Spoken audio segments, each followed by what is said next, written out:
Bienvenidos, bienvenidas a la mesa de análisis, opinión y crítica. Y en esta ocasión tenemos aquí con nosotros a un integrante de la 66 legislatura tamaulipeca, el diputado Isidro Vargas Fernández, quien es presidente de la Comisión de Finanzas y también la de Justicia del Congreso Tamaulipeco. Y se han llevado a cabo importantes determinaciones en el seno de esta legislatura y precisamente tiene que ver con reformas a la Constitución Federal de nuestra República y también modernización de lo que es el aspecto electoral, la ley electoral de Tamaulipas. Bienvenido, diputado. Gracias, Clemente. Buenas noches. Juan Sánchez, muchas gracias. Mari, Asael, buenas noches. Buenas noches. Y bueno, pues nos acompaña Asael Jaramillo y su página y columna Expediente. ¿Cómo estás, Asael? Aquí estamos. Mari Jaramillo Alanís, desde su trinchera vietnamita. Buenas noches. Juan Sánchez Mendoza, Controversia y su columna Golpe a Golpe. Buenas noches, buenas noches. Y bueno, pues qué bueno que está aquí con nosotros el diputado. No fue un día de campo, la sesión, el pleno de la sesión para ver este tipo de aspectos que estábamos señalando, las minutas y la modernización de la ley electoral de Tamaulipas, porque obviamente en la 66 legislatura hay oposición y bueno, pues que el diputado nos lo diga. ¿Cómo estuvo esta sesión, diputado? Bueno, tuvimos dos sesiones. Una primera sesión donde fue prácticamente la notificación de 2 minutas de orden constitucional, Clemente. La primera que tiene que ver con la reforma al Poder Judicial, que la elección estaba ya prevista para el 2027, se aplaza hacia el 2028, considerando algunos cambios en la logística respecto de esta segunda parte de la elección de los juzgadores federales, y la otra que tiene que ver con una reforma al artículo 41 constitucional, Clemente, que tiene que ver con una causal de nulidad de elecciones respecto cuando un gobierno extranjero interviene en las elecciones mexicanas. Sin embargo, a nivel nacional, las leyes reglamentarias secundarias quedaron pendientes porque hay muchas especulaciones por parte, sobre todo de la oposición.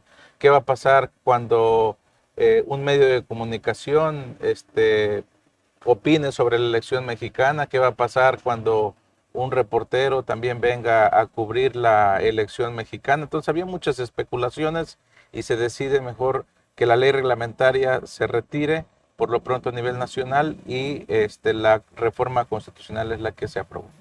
Y bueno, a nivel del local también se vio lo que tiene que ver con la modernización del aspecto de ley electoral. Sí, a nivel local, a nivel Tamaulipas, se aprobaron 2 reformas, una a orden constitucional a la tamaulipeca y a leyes secundarias, a la ley electoral, al código municipal y a la ley de medios de impugnación en materia electoral, que tiene que ver con el famoso Plan B que impulsó la doctora Claudia Sheinbaum a nivel federal y que replicó a varios estados con su armonización a iniciativa del doctor Américo Villarreal. Se presentó al Congreso, que se desahogó en la Comisión de Puntos Constitucionales y Estudios Legislativos. Hay un punto en iniciativa enviada por el gobernador Américo Villarreal Anaya a la 66 legislatura que tiene que ver con la prohibición a la reelección consecutiva, cosa que no se aprobó.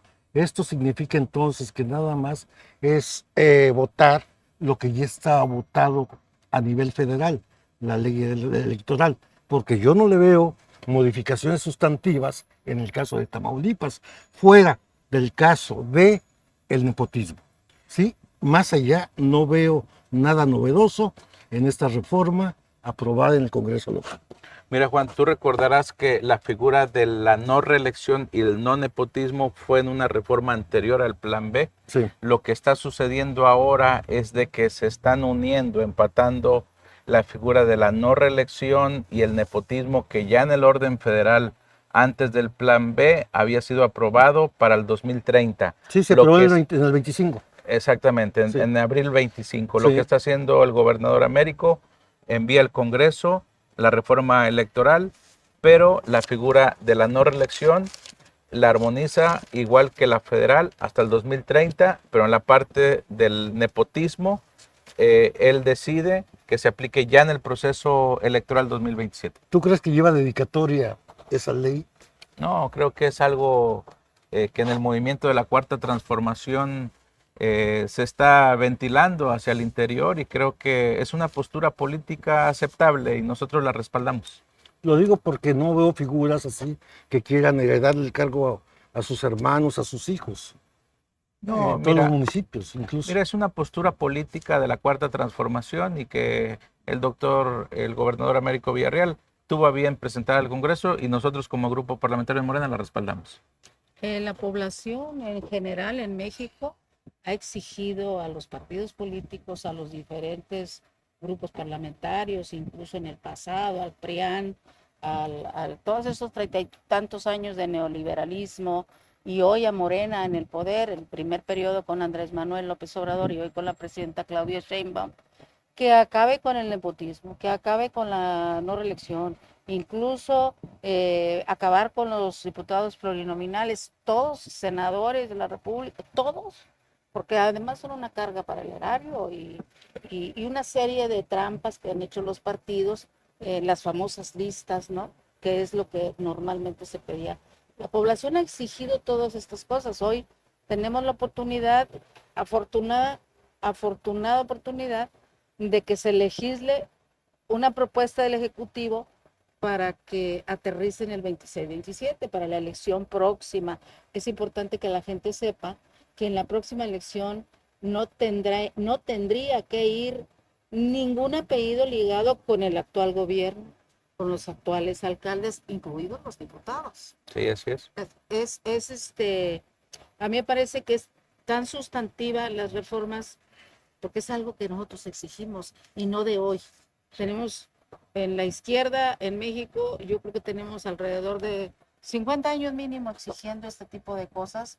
Yo no sé, Isidro, diputado, perdón, diputado, soy del pueblo. yo lo sé, pero no sé por qué tanto brinco estando tan parejo el suelo, porque hubo un alegato del diputado Gerardo Flores Peña en el que perdió la memoria absoluta, ¿no? Entonces un cuestionamiento en el Congreso hacia Morena, lo que han dicho, ¿qué pasó en el Congreso contra Morena hoy? De nuevo. Mira, Mari, como bien comentas, en la cuestión de las minorías, en la cuestión de los plurinominales, desde Morena nosotros estamos de acuerdo en reducirse. Sin embargo, a nivel federal no se llegó a un consenso. Recordarás que la doctora Claudia presenta el plan A, no se logra el consenso con los partidos aliados y ella decide implementar el plan B. ¿Qué pasa en Tamaulipas? La fórmula actual era un espacio muy cerrado para respetar el tema de las minorías. Esas fórmulas, si bien es cierto que las puso el PRI y el PAN en su momento, fue precisamente para darle participación a los partidos pequeños y sin embargo Morena respeta esa parte, esa decisión. Incluso se comentaba en esta reforma del doctor Américo Villarreal, tanto constitucional y leyes secundarias, que iba a aumentar el porcentaje de votación, que iba a hacer que desaparecieran los partidos de menor votación. Entonces, no fue así. Es decir, en Tamaulipas queda en los mismos términos los porcentajes de votación para la asignación de los diputados plurinominales y para la asignación de los regidores. En la fórmula, si vemos, son tope 15 regidores, pluri 5 que representan el 33%. En el caso de diputados plurinominales se respeta la fórmula actual, es decir, se están respetando las minorías, se está respetando la proporción de los plurinominales de aquellos partidos que logran la votación baja, ¿no? En el pasado reciente, con Francisco, el prófugo gobernador de Tamaulipas, hay que recordar que esas minorías fueron apabulladas por el propio gobernador Cabeza de Vaca y al margen de ser un gobernante demócrata, republicano, eh, coaccionó a militantes de Morena para que se pasaran a su bancada, tanto que lo protegieron para que hoy esté prófugo en Estados Unidos. A mí me parece que hoy hay la oportunidad para que esos respetos que hay en la democracia mexicana se cumplan a cabalidad, no como en el pasado. Sí, Mari, lo vivimos en carne propia en el 2021, en la elección, donde la persecución política del gobierno en turno era muy fuerte y muy severa. Estaba una secretaria general de gobierno con la secretaria de seguridad persiguiendo candidatos a alcaldes de nuestro movimiento, a diputados locales, inclusive a síndicos regidores, en una cuestión, una elección muy difícil. En el 2022 también pasó en la gobernatura contra el propio candidato en aquel momento, el doctor Américo Villarreal, incluso su familia. Entonces, igual muchos alcaldes tuvieron que irse fuera de México para salvaguardar la integridad de sus familias. Y ahora resulta que Gerardo viene en un discurso donde nos señala de que estamos vinculados, que no sé quién, que el crimen organizado, que somos unos bandidos, que esto, y ya no se acuerda cuando él estuvo en la General de Gobierno que a base a billetazos compró diputadas de Morena. Exacto. Y secuestró el Congreso y secuestró varias instituciones electorales, la Auditoría Superior, la UAT, Comapas. Eso fue lo que sucedió en el Y en su 2021. periodo se asesinó a un compañero periodista como fue Antonio de la Cruz y a su hija Cintia. Y Gerardo Peña Flores tiene una deuda pendiente con el gremio periodístico y con la sociedad tamaulipeca. Claro. Porque no ha rendido cuentas, porque yo lo veo como se distorsiona frente a las cámaras, pero pierde la memoria. Lo bueno es que nosotros no hemos perdido la memoria y Claro. sabemos. Se vieron muchas cosas en esos años, y a que a él se lo olvida. Digo, yo lo invité hoy en el debate parlamentario a ganar una elección, porque que yo tenga uso de razón siempre ha estado en la boleta como plurinominal. Plurinominal. No en la boleta, sino como plurinominal en el partido. Siempre, siempre, desde que Francisco García, cabeza de vaca, fue alcalde. De hecho, es como el hermano putativo que nunca tuvo, cabeza de vaca, en el caso de Gerardo Peña. Licenciado Jaramillo. Sí, diputado Isidro Vargas Fernández. Usted es un servidor público forjado en la zona fronteriza de Tamaulipas, una zona muy importante. Usted pues nació en Tuxpan, Veracruz, una población, una ciudad muy hermosa frente al mar y un río, ahí donde en el siglo pasado nació Jesús Reyes Heroles, un individuo que vino a revolucionar, a modificar, a darle espacios a la oposición, porque él con su reforma política Sí. inventó eso que se llama legisladores plurinominales. Sí. Bien, bueno, por cierto, Jesús Reyes Heroles en su infancia radicó en Ciudad Victoria de Tamaulipas, estudió parte de su primaria en la escuela Lauro Aguirre de aquí del centro de la ciudad, Tuxpan, una ciudad donde también se forjó la Revolución Cubana, porque ahí había un terreno junto al río en donde estaban Fidel Castro Ruz y el comandante argentino Ernesto Che Guevara, que salieron ahí en un barco pirata para hacer la Revolución Cubana, Ahí ¿verdad? de Santa María también. Un grupo de guerrilleros que hay que recordar En siempre. Tuxpan. Entonces mi pregunta es, a usted, diputado Isidro Vargas Fernández, ¿qué le queda de esencia de Tuxpan y cuál es su visión con su experiencia de servidor público que ha tenido acá en la frontera tamaulipeca? Qué bueno que me recuerdas de esa etapa, Sael, que me llena de emoción porque ahí nació mi abuela, mi madre, en la cual ellas me educaron desde niño, que siempre teníamos que ser solidarios con la gente. Incluso mi abuela participó en juntas de aquel partido auténtico de la Revolución Mexicana y después en el Partido del Trabajo, en partidos de izquierda. Entonces de ahí me nace el interés de participar y estar siempre con la comunidad, con la gente, con el pueblo. Y en aquel momento, en la etapa difícil de la infancia, yo migré hacia Matamoros a otra costa, allá en la tierra de Rigo Tobar, en la cual terminé la secundaria, me fui para Matamoros para continuar, estudié la prepa, el tecnológico de Matamoros, siempre en escuelas públicas, y ahí puse una pequeña oficina contable en la cual me desempeñaba, y ya después vino la participación en una candidatura independiente por el año 2016 y luego ya al proyecto del expresidente Andrés Manuel. Oiga, diputado Isidro Vargas Fernández, este 31 de mayo se cumplen 2 años del gobierno de la presidenta Claudia Sheinbaum Pardo, la primera mujer presidenta de México. ¿Dónde va a estar usted el domingo 31 de mayo, señor diputado?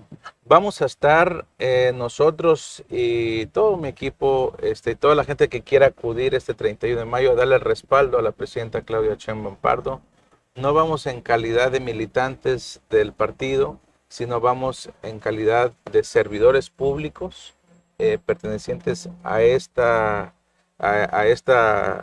cuarta transformación, en calidad de legislador del Congreso de Tamaulipas. Vamos a escuchar a estos 2 años que tiene la doctora Claudia Sheinbaum desde aquel triunfo, el 2 de junio, a escuchar su mensaje y su proyecto, sobre todo a respaldarla, sobre todo en lo último que ha pasado sobre el tema del injerencismo extranjero. Somos mexicanos unidos y vamos a estar ahí acompañando. Ya por último, una pregunta última de mi parte. Diputado Isidro Vargas, ¿a usted qué considera desde su experiencia, su perspectiva, qué le falta o dónde debe hacer más tarea la cuarta transformación? Creo que tenemos algo pendiente, que es permanecer en contacto con la gente siempre y todos los días. A veces como legisladores, por ejemplo, esta semana, Sael, fue muy difícil para nosotros, que yo soy diputado por Matamoros. Toda la semana estuve aquí en Victoria, en el Congreso, en comisiones de trabajo, en reuniones, sacando asuntos pendientes, pero viene ya un proceso en la cual vamos a tener un receso legislativo y en la cual nosotros tenemos que regresar a las calles, a ir casa por casa y informándoles a la gente los logros que ha tenido la cuarta transformación y los retos que tenemos como movimiento. Diputado, hay algunas voces, tanto de políticos opositores como de pues, comunicadores, informadores, periodistas, pues, en el sentido de que dicen que la 66 legislatura pues, se ha convertido en una especie de, diríamos que, pues, trámite pronto, rápido para las leyes que vienen desde la Ciudad de México, desde el centro, y también lo que manda el Ejecutivo Estatal. ¿Cuál es la postura que tienen ustedes al respecto, por una parte? Y por el otro lado, el diputado Gerardo Peña Flores habla de narcogobierno y habla de narcopartido. Y bueno, ¿qué tanto ha presentado en cuanto a evidencias? ¿Qué tanto ha mostrado más allá del discurso en esta narrativa que se está volviendo, diríamos, tradicional en el discurso de priistas y panistas? Un discurso hueco, diría yo, un discurso replicado de la Ciudad de México, como él dice hoy. Oye, lamentable que tú replicaste palabras que escucho en la Ciudad de México, y el que replicó palabras de la Ciudad de México fue él. El discurso que está diciendo la oposición día tras día, semana tras semana, es lo mismo. Y cuando dicen por ahí dicen, si una mentira se repite muchas veces, pues se viene convirtiendo en verdad en el son mediático. Pero este discurso es hueco porque lo dice en el Congreso, pero sin prueba alguna. Por eso yo lo reté hoy, Clemente, que si tiene algunas pruebas de que si un servidor o compañeros de nuestro movimiento tienen esa situación con el crimen organizado que comenta él, pues que presente las pruebas y nos vemos en los tribunales o en la fiscalía. Y en el caso de que la 66 legislatura se ha convertido simplemente en una, pues ha sido un área de trámite para leyes que ya vienen desde el centro y aquí mismo las que manda el Ejecutivo. No, mira, hay libertad parlamentaria, hay libertad legislativa para que todos los integrantes, al menos del grupo parlamentario de Morena, presenten iniciativas que reforman leyes. Cuando ellos estaban en la 63, 64, 65, hablando de Acción Nacional, no los dejaban del Poder Ejecutivo presentar reformas a decretos. Y ahí están las estadísticas, Clemente, y tu equipo lo puede investigar. La legislatura 64 fue la legislatura de los exhortos. Exhortos contra el gobierno del presidente Andrés Manuel. Pero en la legislatura 65 tampoco, solamente presentaban aquellas iniciativas que les mandaban del Ejecutivo el Grupo Parlamentario de Acción Nacional. En la legislatura actual hay libertad de los diputados de Morena de presentarlo y te pueden decir ellos mismos, ahí están las estadísticas del Congreso, hay muchas iniciativas de decretos, están presentadas y ahí están las estadísticas por los diputados de Morena y muchas veces se coordinan con el Ejecutivo y hay muchas reformas que han transitado y se han aprobado en el Poder Legislativo y que se han publicado por el Poder Ejecutivo. Sí, hay cualquier cantidad de iniciativas, ciertamente, ¿no? Pero no son significativas. Hay aspectos que la 66 legislatura no ha logrado resolver a satisfacción de la población, como es las sanciones por cuentas públicas no aprobadas, ¿sí? La canalización a las corporaciones de justicia de los personajes que no han comprobado el saqueo que realizaron en los ayuntamientos, ¿sí? Hay también aspectos como un mal trabajo, un trabajo descontinuo entre los legisladores de toda la legislatura. Hay quienes trabajan más, hay quienes nunca trabajan. Sin embargo, tienen los mismos, no méritos, sino los mismos reconocimientos por parte de ellos mismos. ¿Qué está pasando con esta legislatura, diputado? Bueno, mira, hay diputadas y diputados extraordinarios en la cual han presentado un sinnúmero de iniciativas de gran relevancia en materia de cultura, en materia de educación, en materia de salud, en materia de justicia. Tenemos nosotros, por ejemplo, reformas donde hemos fortalecido derechos de las niñas, de los niños, de los adolescentes, de las mujeres. Tenemos reformas que se han hecho a nivel constitucional para mejorar la justicia, la seguridad pública, que han presentado tanto el Ejecutivo como diputadas y diputados. Reformas que tienen que ver con el fortalecimiento de las instituciones, con fortalecer sus presupuestos, Juan. Hay temas pendientes, pero creo yo que se ha avanzado mucho respecto de legislaturas previas. Si tú notas en las reformas que hemos hecho, voy a darte puntos muy específicos y con gusto te los hago llegar, en la cual han mejorado las instituciones y los procedimientos que lleva a cabo el Ejecutivo a través de las diversas instituciones, ¿no? En cuanto a las cuentas públicas, una de las reformas últimas que a mí me pareció de las mejores es una ley que ustedes crearon, un decreto.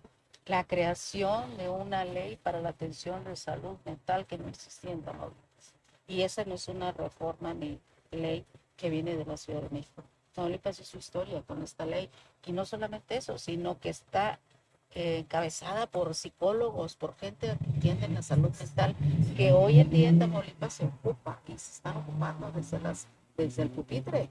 Sí, es una iniciativa que tanto el doctor Armando Certuche, diputado, compañero, y también el doctor Víctor García Fuentes, ambos presentaron proyectos que tienen que ver con esta nueva ley de salud mental, que es muy importante, en la cual se tienen diversas acciones y programas que van a fortalecer la cuestión de la salud mental. Yo no soy experto en esas áreas, pero en la legislatura 66 tenemos compañeras y compañeros que son expertos en la materia. Hace tiempo le comentaba yo a mi terapeuta en el 2015, después del fallecimiento de mi hija Tatiana, le decía yo que tenía la oportunidad de tener una terapia de duelo, pero ¿cuántos mexicanos y tamaulipecos en particular que habían sufrido el tema de la violencia con el ataque de Felipe Calderón y sus ángeles de la muerte, como García Luna y su equipo de policías? ¿Cuánta gente mataron y cuánta gente desaparecieron? En Tamaulipas se hablaba de una cifra negra de más de 12,000 personas. A esas familias, ¿quién les daba atención? Le pregunté yo a mi psicólogo en mi terapia. Y tiene razón, me decía, es que usted tiene la oportunidad de tener una terapia de duelo, pero hay cientos de familias que no. Este tipo de leyes que hoy están surgiendo, a propósito son muy importantes para esas familias. Sí. Porque tendrá necesariamente que ver un psicólogo. Ahí está el compañero amigo Ricardo Brusolo, que encabezó también junto con los legisladores la necesidad de crear esta ley. Un compañero que pasó de los medios Sí. al asunto de escritorio y a correr el lápiz, siempre ha sido un compañero que ejerce su profesión. Entonces a mí me parece muy importante porque desde esta perspectiva, esta ley le viene a dar respuesta a muchas familias que no han tenido la oportunidad que tuve yo en el 2015, sanar heridas, ¿no? Sí. Y resarcir el tejido social, que de eso se ocupa. Claro, es algo de que nos encargamos al interior del grupo parlamentario y también el fortalecimiento de los derechos a las cuestiones de las personas que están privadas de la libertad. Los reos, por ejemplo, dicen que uno si se equivoca de camino no lo ha perdido. Yo creo que hay momentos en que puede incorporarse al mercado laboral y a la sociedad a través de una segunda oportunidad. Creo que también tenemos que sumar esfuerzos en un tema que tiene que ver con distintas secretarías, salud, educación, bienestar, Sí. con el tema de las adicciones, que también es otro que tenemos de coordinarnos con las diversas instituciones para entre todos sacar adelante a las personas que tienen, que están en esta condición, ¿no? Licenciado, cerramos y Juan seguramente va a preguntar. Bueno, doctor Isidro Vargas, pues nada más desearle la mejor buena vibra para que saque adelante sus proyectos personales en la política mexicana y tamaulipeca. Gracias, César. Sí, nada más dos reflexiones. Una, no me contestó lo de las cuentas públicas. Y la otra, nada más para confirmarle que en la cuestión de la ley de salud mental, quien más ha trabajado, quien más trabajó en ese sentido en Tampico fue Virginia González Torres. ¿Sí? Ella ha sido una luchadora durante décadas, ¿sí?, para defensa de los enfermos mentales. Muy bien. Un reconocimiento a todas las personas que trabajan en este ramo y creo que la Secretaría de Salud con la Secretaría de Educación y Bienestar van a sumar esfuerzos para la implementación y desarrollo de esta nueva. Pero lo de las cuentas públicas. Cuentas públicas, Juan, en el caso de las cuentas públicas lo lleva la Comisión de Vigilancia. Sin embargo, para mí es importante mencionarte que en el caso de las cuentas que tenemos pendientes en el Congreso del exgobernador Francisco N., prófugo de la justicia hoy, como tú recordarás, él hizo una serie de fechorías y de trampas Sí. con las instituciones en ese momento Y muchos de sus de alcaldes. Tamaulipas, Sí. y con la Suprema Corte de Justicia de la Nación. Entonces, a base de resoluciones y de amparos, pues él se protegió y después se fugó hacia los Estados Unidos. Entonces, ¿qué pasa ahora? Dicen, oye, hay una nueva corte, hay unas nuevas instituciones que no pueden reabrir esa serie de casos porque son cosa juzgada. Pero hay otras situaciones que sí están en curso contra varios exfuncionarios, tanto del Estado y como municipios y como comapas, que están en curso, pero por razones de secrecía, el debido proceso. En su momento, yo creo que las instituciones van a actuar contra esa serie de hechos de corrupción para que obviamente no impere la impunidad en Tamaulipas. Gracias. Y recordar que la presidenta Claudia Sheinbaum Pardo dio un número de personas que han sido requeridas para extradición, entre los que están Francisco Javier García Cabeza de Vaca, justamente. Diputado, pues agradecido por su presencia aquí con nosotros en este espacio, en esta entrevista colectiva. Y muchos días de este viernes 29, como este viernes 29, en donde el Congreso parece que pues dejó ahí, ahora sí que la normalidad, ahí como que se la llevaban muy tranquilas, como que la oposición pues también ahí medio navegaba ya. Total que no había carnita, pero ahora parece que pues ya se despertó y esperemos que de aquí en adelante haya este tipo de cuestiones, porque yo creo que desde esa manera, en el debate abierto y directo, es donde pues se ilustra más a la población de cómo está la situación y se callan bocas también, diputado. Sí, claro. Hoy Gerardo menciona una cuestión que yo lo reto a que si él tiene pruebas contra un servidor o contra cualquier compañero del movimiento, las presente en las instancias correspondientes y nos vemos, porque simplemente con decir algo, pues es como si dijera que él es un asesino. Nada más por decirlo, pues no se trata de eso. Pues muy bien. Pues gracias al diputado Isidro Vargas Fernández, por supuesto a Cel Jaramillo, gracias. Mari Jaramillo, Buenas noches. Juan Gracias, Sánchez Mendoza, y desde luego Chucho Zona, gracias. La portada de MX, síganos.